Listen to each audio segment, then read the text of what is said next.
Hello किसान भाइयों, नमस्कार।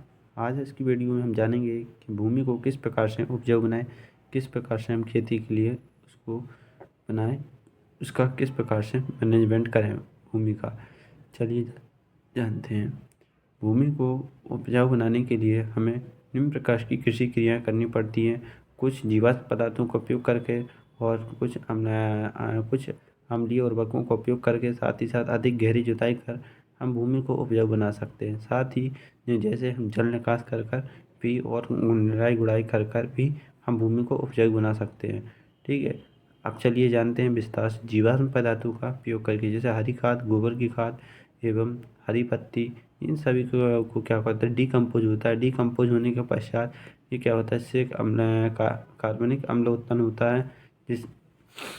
है जो क्या करता है, मृदा का पीएच मान को कम करता है, जिससे क्या हमारी ऊसर भूमि क्या होती है, हमारी उपजाऊ बन जाती है कृषि के लिए, जिससे मृदा का पीएच मान क्या हो जाता है, कम हो जाता है। ठीक है, इसी प्रकार हम कुछ अम्लीय उर्वरकों का उपयोग करके भी हम मृदा को उपजाऊ बनाते हैं। जैसे हमारे पास जैसे हमारे कुछ नाइट्रोजन फास्फोरस उर्वरक हैं, जिससे नाइट्रोजन में हम उर्वरकों में अमोनियम सल्फेट, अमोनियम नाइट्रेट उर्वरक है, जैसे उर्वरक हैं, इनको भूमि में डालने पर क्या होता है, उर्वरता को कम करते हैं, माना ये भूमि को उपजाऊ बनाते हैं। साथ ही इसमें से जैसे अमोनियम सल्फेट को हम क्या मृदा में डालने पर क्या होता है, इसमें मृदा इसको क्या होती है, सीधे एब्जॉर्ब नहीं कर पाती। इसमें भी नाइट्रिफिकेशन की क्रिया के द्वारा इसमें अमोनिया को नाइट्रोजन को किस में बदलता है, अमोनियम सल्फेट को किस में बदलता है, ये अमोनियम सल्फेट को नाइट्रेट में बदलता है। ठीक है,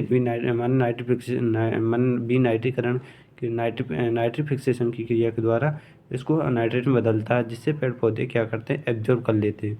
ठीक है, और अब जुताई, हमें एक निश्चित गहराई पर हमें जुताई नहीं करनी चाहिए। हमें लगभग हमें और नहीं करनी चाहिए, हमको बदल कर गहराई पर जुताई करनी चाहिए। साथ ही हमें अधिक गहरी जुताई करनी चाहिए, हमें लगभग 35 सेंटीमीटर 30 से 35 सेंटीमीटर गहरी जुताई करनी चाहिए। और जल निकास करके भी हम भूमि को उपजाऊ बना सकते हैं।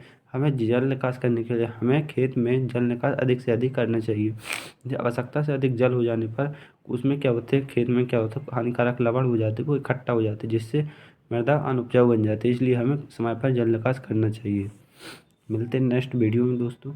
इसी प्रकार की वीडियो, इस प्रकार से हमारी वीडियो और क्या होगी, मृदा उपजाऊ बन जाएगी।